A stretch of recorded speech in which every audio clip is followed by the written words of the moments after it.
దేశ ప్రధాని నరేంద్ర మోడీ 70 సంవత్సరాలకైనా రిటైర్మెంట్ తీసుకునేటువంటి క్రమంలో క్రైస్తవ భూములన్నీ కూడా గుంజుకునేటువంటి ప్రయత్నం చేస్తున్నారు. క్రైస్తవ చర్చిల మీద దాడులు చేసేటువంటి ప్రయత్నం చేస్తున్నారు. క్రైస్తవ సమాజాన్నంతా నీరుగార్చే కుట్ర చేస్తున్నారు.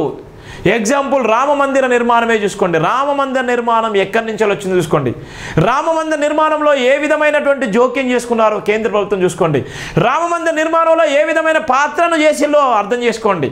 రామ మందిర నిర్మాణంలో జరిగినటువంటి అనేకమైనటువంటి చర్చలు ఏ విధంగా జరిగినా చూసుకోండి. అదే తరహాలో రామ మందిర భూములు ఏ విధంగా అయితే లాక్కొని రాముడు నివసించిండు, రామ మందిర నిర్మాణం అది జరగాలని ఎన్నో ఏళ్ళ నుంచి యుద్ధం చేసినటువంటి ఎల్కే ఆద్వానీ, అటల్ బిహారీ వాజ్పేయి ఆ కాజ్ మీదనే భారతదేశంలో ఉన్నటువంటి బీజేపీని తెరపై తీసుకురావడం జరిగింది. మీకు ఎగ్జాంపుల్ కూడా చూపెడుతున్నాను. ఎందుకోసం నేను చెప్తున్నానంటే ఇలా ఎంత భయంకరంగా ఉందో చెప్పడానికి ఈ ఉదాహరణ. క్రైస్తవ సమాజం ఎన్నో సంవత్సరాల నుంచి ఉన్నటువంటి నేపథ్యం ఉంది. భారతదేశానికి స్వతంత్రం రాకముందు నుంచే కొన్ని బ్రిటిష్ వాళ్ళు పరిపాలించక ముందు నుంచే క్రైస్తవ సమాజం నిలబడ్డది. ప్రపంచానికి మొట్టమొదటి మతమే అని ఉందంటే క్రైస్తవ మతం మాత్రమే. ఈ ప్రపంచానికి మొట్టమొదటి మతమే అని ఉందంటే క్రైస్తవ మతం మాత్రమే. ఇలా అలాంటి మతము అనుసరించేటువంటి అనేక మంది అలాంటి మతాన్ని ఎలా కొన్ని వందల వేల సంవత్సరాల నుంచి ఉన్నటువంటి మతాన్ని ఇలా తప్పుదో పట్టించి ఇలా బీజేపీ రాజకీయం చేస్తుందంటే దానికి కారణం మీ అశ్రద్ధ వల్లనే, మీరు స్టాండర్డ్గా లేకపోవడం వల్లనే, మీ ఉనికిని మీరు కోల్పోతున్నారు. కాబట్టినే ఇలా మీరు ఉన్నటువంటి పాస్టర్లు, మీరున్నటువంటి బిషపులు, మీరున్నటువంటి రెవరెంట్లు ఎవరైనా కానీ ఇలా మేధావులని చెప్పుకున్నటువంటి మీ అందరూ కూడా మీరు సంపాదించుకున్న ఆస్తులు ప్రభుత్వం గుంజుకుంటుంది కావచ్చు, మీరు సంపాదించుకున్నటువంటి పేరు ప్రభుత్వం చెడగొడుతుంది కావచ్చు, మీరు సంపాదించుకున్నటువంటి కోట్ల రూపాయలు ఇలా ప్రభుత్వం ఎక్కడ లాక్కుంటుందో అని మీరు భయపడుతున్నారు. కానీ అది మీ అందరికీ మీ బలహీనత. మీరు ప్రశ్నించకపోతే, మీరు మాట్లాడకపోతే మిమ్మల్ని నమ్ముకున్నటువంటి క్రైస్తవ బిడ్డలు అందరూ రోడ్డు మీద పడతారు. ఆ క్రైస్తవ బిడ్డలకు అందరికీ బొట్టులు పెట్టి రేపొద్దున ఏ విధమైతే హిందుత్వం ఉందో ఆ విధంగా వాళ్ళు నెట్టివేసిన ఆశ్చర్యపోనవసరం లేదు. బొట్టు పెట్టుకోకపోతే క్రైస్తవ బిడ్డలను ఇష్టానుసారంగా దాడులు చేస్తారు, రేపులు చేస్తారు, భయంకరంగా కొడతారు. వాళ్ళకు రావాల్సినటువంటి వాట, రాజ్యాంగబద్ధంగా రావాల్సినటువంటి వాట ఆ గ్రామాల నుంచి మొదలు కాబోతుంది. ఆ గ్రామంలో ఇష్టానుసారంగా చేసేటువంటి నేపథ్యం ఉంటుంది. ఇప్పటికైనా మేల్కొండి క్రైస్తవ సమాజమా. ఇలా ఉన్నటువంటి రామ మందిర నిర్మాణానికి ఏదైతే బీజేపీ ఎజెండా ఉందో, బీజేపీ ఆలోచన ఏ విధంగా ఉంటుందో మీకు చెప్పేటువంటి ఆలోచన చేస్తాను. బీజేపీ ఆలోచన ఏ విధంగా ఉంటుందో చెప్పేటువంటి ప్రయత్నం చేస్తాను. తర్వాత మీకు ప్రతిదీ కూడా చెప్తాను. ఎందుకోసం జరుగుతుందంటే బీజేపీ ఆలోచన క్రైస్తవ సమాజం మీద విషంగా కాలి వాళ్ళకు ఉన్నటువంటి ప్రధాన ఎజెండా. రెండోది ముస్లిం ఎజెండా, ముస్లిం మీద విషంగా కాలి. ఎందుకోసం అంటే వాళ్ళ మతం బలపడ్డది. క్రైస్తవ మతంతో పాటు ముస్లిం మతం కూడా బలపడ్డది. ఎందుకోసం అంటే వాళ్ళు ఒక్కరున్న 1000 మందితో సమానం అని చెప్పుకుంటారు. ఒక్క ముస్లిం ఉన్న 1000 మందితో సమానం. ముస్లింల ఎజెండా ఎక్కడుందంటే ముస్లింల ఎజెండా మసీదులో జరుగుతుంది. ముస్లింల ఎజెండా ఎక్కడ జరుగుతుందంటే ముస్లింల ఎజెండా మసీదులో డిసైడ్ అవుతుంది. మసీదులో డిసైడ్ అయిపోతుంది.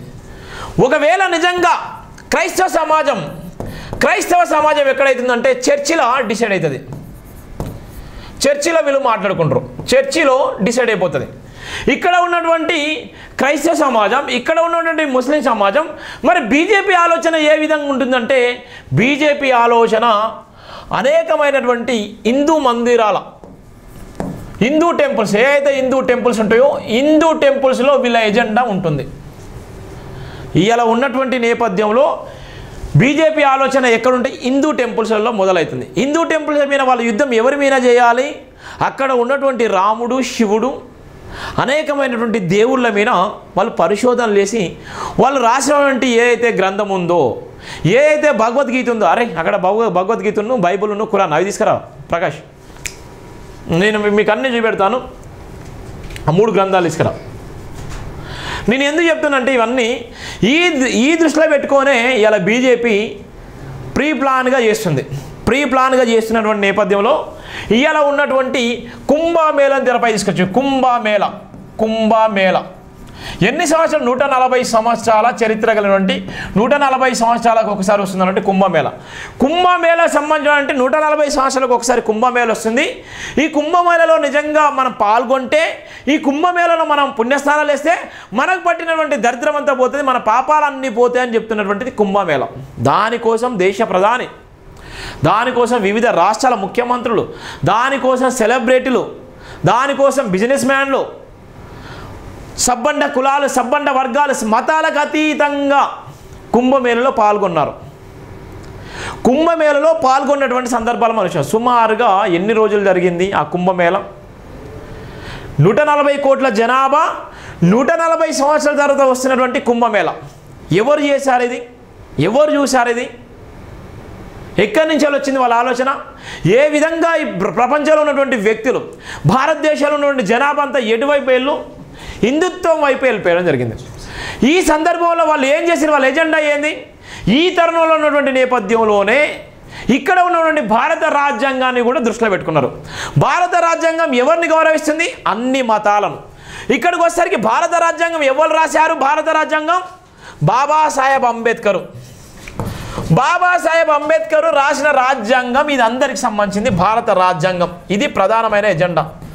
భారత రాజ్యాంగం ఏ విధంగా ఇబ్బందులు పడుతుందో మీకు చెప్తున్నాను. భారత రాజ్యాంగానికి సంబంధించి ఇవాళ ఉన్నటువంటి ఏదైతే ఉందో బీజేపీ ఎజెండా, భారత రాజ్యాంగాన్ని ఫస్ట్ డిస్టర్బ్ చేయాలి, భారత రాజ్యాంగాన్ని అనుసరించాలి, భారత రాజ్యాంగాన్ని మనం తయారు చేయాలి. భారత రాజ్యాంగాన్ని మనం డిస్టర్బ్ చేస్తే, భారత రాజ్యాంగంలోకి మనం చొరబడితే, భారత రాజ్యాంగాన్ని అనుసరించేటువంటి ఎవరైతే ఎస్సీ ఎస్టీ బీసీ మైనార్టీలు ఉన్నారో వాళ్ళ హక్కులను మనం హరించవచ్చు.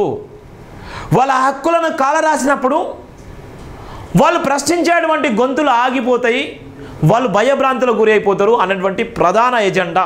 అందుకోసమే ఉన్నటువంటి నేపథ్యంలో బీజేపీ ఆలోచన ఏ విధంగా ఉంటే భారత రాజ్యాంగం డిస్టర్బ్ చేయాలి, భారత రాజ్యాంగాన్ని మనం కదిలించాలి. భారత రాజ్యాంగాన్ని మనం కదిలించేటువంటి క్రమంలో రాజ్యాంగం బుక్ అందుకో భారత రాజ్యాంగాన్ని డిస్టర్బ్ చేసే క్రమంలో కుంభమేళాల విషయంలో మనుస్మృతి రాజ్యాంగం రాయడం జరిగింది, జైబేంద్ర పత్రికలు రాయడం జరిగింది. ఎందుకు అన్ని వివరంగా చెప్తున్నా అంటే ఎక్కడి నుంచి వచ్చిందో మీకు చెప్పడానికి. చాలామంది నకిలీలు మాట్లాడిన సందర్భంలో చాలామంది కాల్ చేసిన సందర్భంలో ఇంత వివరంగా చెప్తున్నాను. నా క్రైస్తవ సమాజమా, హిందూ సమాజమా, ముస్లిం సమాజమా, సిక్కు సమాజమా, మనందరం కూడా భారత పౌరులమే, మనమందరం కూడా భారత పౌరులమే, భావి భారత పౌరులమే. మనందరం భారతదేశంలో అందరం ఒకటే, అందరిని సమానంగా చూసేది అన్ని మతాలు, అన్ని గ్రంథాలు. అందరు ఏ దేవుళ్ళు అయితే నమ్ముతున్నారో వాళ్ళందరూ కూడా మనుషులమని చెప్పిళ్ళు. మనల్ని వేరే ఏం రకాలు చెప్పాలి. అందుకోసమని చెప్పడానికి మీ దగ్గర నేను ఖురాన్ చూపిస్తున్నాను, భగవద్ చూపిస్తున్నాను, బైబుల్ కూడా చూపిస్తున్నాను. 3 గ్రంథాలతో పాటు భారత రాజ్యాంగం కూడా మీకు చూపిస్తాను.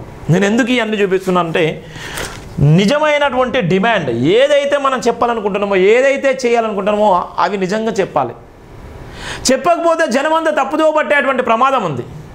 ప్రవీణ్ పగడాల్ లాంటి వ్యక్తులు ఎందరో చనిపోయడానికి సిద్ధంగా ఉన్నారు. అలాంటి వ్యక్తులను కూడా, మేధావులను కూడా చంపేసేటువంటి క్రమంలో కూడా చాలా వరకు ప్లానింగ్ ఉన్నారు. వాళ్ళ ఎజెండా ఏంటంటే మేధావి అనేటువంటి వ్యక్తి మాట్లాడొద్దు. మేధావి అనేటువంటి వ్యక్తి ఇవాళ మేధావితనంతో చెప్తే అనేక మంది ఆయనకు అట్రాక్ట్ అయిపోయి ఆయన ప్రసంగాలు విన్న తర్వాత మన మీద విషం కక్కేటువంటి ప్రమాదం ఉంటుంది. మనం చేసేటువంటి ప్రక్రియ నీరు గారేటువంటి ప్రమాదం ఉంటుంది. మనం ఎన్ని కోట్ల రూపాయలు ఖర్చు పెట్టి మనం తయారు చేసుకున్నటువంటి మన ప్లాట్ఫామ్ ఉందో ఆ ప్లాట్ఫాము కుప్పకూలిపోయేటువంటి ప్రమాదం ఉంటుంది. అందుకోసమే మేధావులను ఎక్కడ కూడా ఉంచొద్దు. మేధావి మాటలు ఎప్పుడు కూడా మనం వక్రీకరించాలి. వందలాది వీడియోలు చిత్రీకరించి వందలాది మంది మీద దాడులు చేయాలనేటువంటి ఎజెండాలో భాగమే. అందుకోసమే ఇవన్నీ మీకు చెప్తున్నాను.